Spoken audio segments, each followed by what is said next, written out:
Викторија Николовска од средното Јовчета Сличко во конкуренција од прва и втора година и Цветанка Гаравска од средното Димитрија Чуповски во конкуренција трета и четврта година. Ова се двете средношколки чии литературни творби беа прво наградени по распишаниот конкурс на тема Мојот јазик, мојот идентитет.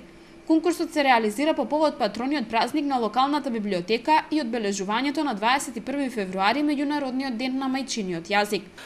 Конкурсот беше распишан во две категории, за прва и втора година, од средните општински училишта и трета и четврта година, че конкурсот пројави интерес голем број на средношколци и кај што тричлената жири комисија имаше тешка задача за да ги одбере најдобрите три од по двете категории. Жири комисијата имаше за право да пофали некој од што учествуваа на конкурсот и за првите три места има награди секој поединечно. Конкурсот не предвидуваше ограничување во однос на видот на творбите. Учениците имаа право да испраќаат и прозни и поетски дела. Според тричлената жири комисија, сите литературни творби биле исклучително квалитетни. Квалитетот на пристигнатите творби беше навистина голем.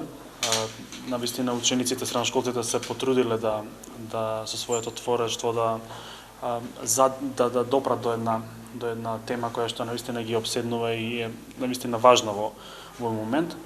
А тоа е јазикот кој што кај сите луѓе практично се поистоветува со идентитетот. Голем дел од авторите на творбите, вели Крајчев, се ученици кои претходно пишувале. Ваквите конкурси според него представуваат добар начин талентираните ученици да го покажат својот талент и да напредуваат. Сме забележале дека луѓето кои што поседуваат одреден талент за пишување, луѓето кои што имаат таа дарба за творење, се луѓе кои што традиционално и продолжуваат да пишуваат, продолжуваат да творат. Некои од нив и веќе се произнеле со своји збирки, поезија, проза, sejedno, но сметаме дека ова е еден од начините да се мотивираат, да се стимулираат младите луѓе да започнат со творештво. Некои од нив и пишуваат, но не се осмелиле едноставно да се произнесат јавно. Ево ова е една од можностите да своето творештво да го представат пред светот, па нели стручните служби да можат да проценат и да го одредат тој квалитет.